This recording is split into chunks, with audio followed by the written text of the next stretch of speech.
Hey, it's BessieLB, and I am back again with another episode on Ask Me BessieLB. Let's talk about it. Today, I want to discuss the topic of it's better to love than to not be in love. Okay, so what I mean by that is it's simple, where they said it's better to have someone love you than to not have love at all, right? So I feel like back then it was harder to separate and to lose your significant other and be like, peace out, right? Not a lot of people gave up on relationships very easily, especially I can say in the Black culture, just from learning from my grandmother, my great grandmothers, and things of that nature. You know, if you were upset, you went and you brushed it off and you went and slept, I don't know, on the sofa if you needed to, but y'all was gonna make that thing work, period. So I think with that, we might have grown up in a culture, not just Black people, but just within your own culture of you made things work and you grew up seeing people make a relationship work. But with that being said, you might have also grown up seeing where people in your family settled, right? So that's where it goes back to saying, is it better to be in love than not loved at all, right? Or, you know, basically better to stay with something that's looked at as love rather than not being with anybody and then is looked at as not having love at all. My theory on that is I'm not staying with anybody, absolutely anybody, if I'm not happy, if I'm not comfortable, if more times than not things are uneasy and unsettled.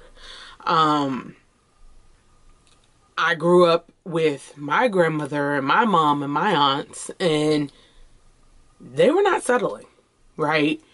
They weren't just moving on to every which person, whoever, but they weren't willing to settle in something that they were not happy in.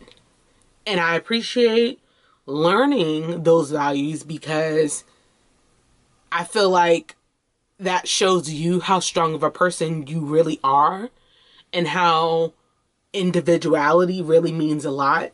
Meaning you're on this earth to fulfill different purposes, but when you're living alone in the sense of you're only within one body and you can only control the being and the strength and the fight and everything else within one being. You can only teach your children what you want them to do.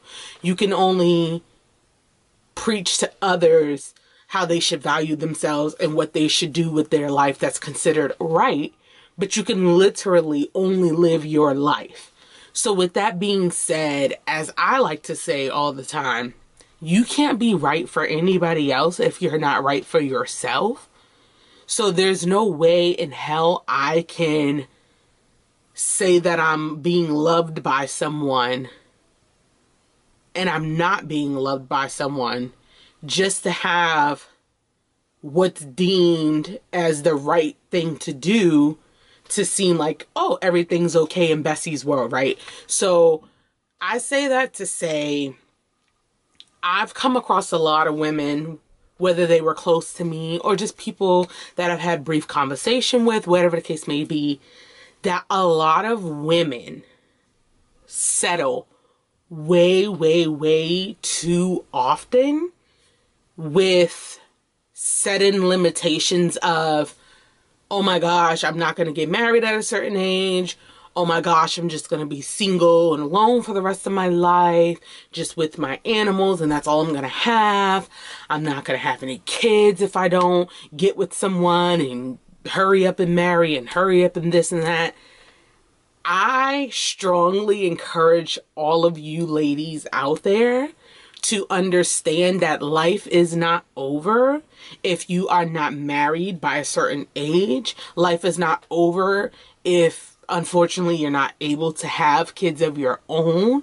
Life is not over if you do end up single. No one wants to be single for the rest of their life. That's just first of all. Whether it's just a regular partnership, relationship, marriage, whatever the case may be, no one wants to be single. Everybody wants to find that significant other and to be with someone. However, you have to allow that to naturally flow, because that's when the genuineness of it all comes. When there's that arrangement, where there's that force and the willpower goes out the window, then a lot of problems build.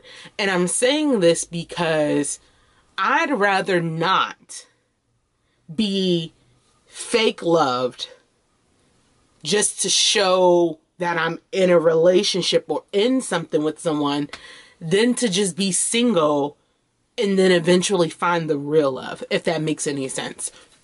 I feel like if you're in a relationship, right? Doesn't matter what the level of the relationship is. Whether you just started dating, you've been dating for a while, you're engaged, you're married, whatever the case may be. If you find that more than 50, and 50 is a high number, but if you find that more than 50% of the time, you all are in many disagreements, physical, verbal, or anything like that, abuse, not seeing eye to eye more of the time than not, and it's almost like you're forcing yourself to be in something and you genuinely do not love that person, then it is better to be alone than to be loved. You get what I'm saying? Because when you're single, emotionally, it's draining to be alone. And you go through your cycles of like, ooh, I wish I had someone and this and that. But that emotion of loneliness can drift away a lot easily than the emotions of dealing with bullshit that's physically presented in front of you, if that makes sense, right? So just a scenario. If you're settling to be with someone and they're being physically or verbally abusive to you, those things are not always easy to escape. Those things are not always easy to just push underneath the rug and act like it's not going on. And then physically, the person is there, and it may not be easy to get rid of that person. If you had to weigh your options and you're single and you're sad sometimes because you haven't found the one yet, versus I'm showing that I'm loved or in love to the people, but for those that may know or may not know at all, I'm with someone that I love, but I'm dealing with this. I mean, if you had to weigh that stuff on a scale, which one is weighing more, right? The scale's not even. This side is definitely weighing more, and it's going to bring you down. And then this side will go up, because at the end of the day, that feeling of loneliness is temporary, and eventually it will go away. But ultimately, you are working on yourself and working on your happiness. That's the reason why this side of the scale has gone up, and that stack of loaded bullshit has brought you down. So I'm here to say it is not better to be in love than to not be in love at all, if all of this is just bullshit and it's not real, right?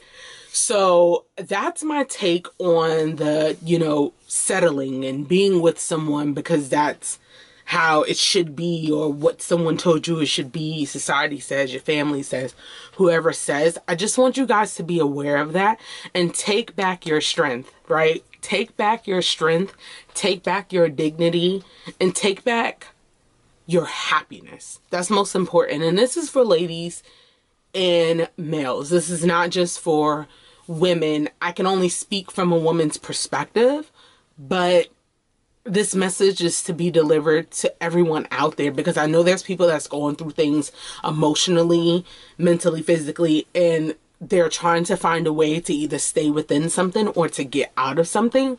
And I'm an advocate. I will be single for the rest of my life, honey. I'll be single for the rest of my life before I let anyone bring me down here. Just not gonna happen. So I hope this message was positive, or a positive reinforcement, or just an eye-opener for some people, because I felt like I really needed to get that out. I've been seeing a lot of people going through some things and hearing a lot of people going through some things, so I just wanted to get that out. Hopefully it was helpful.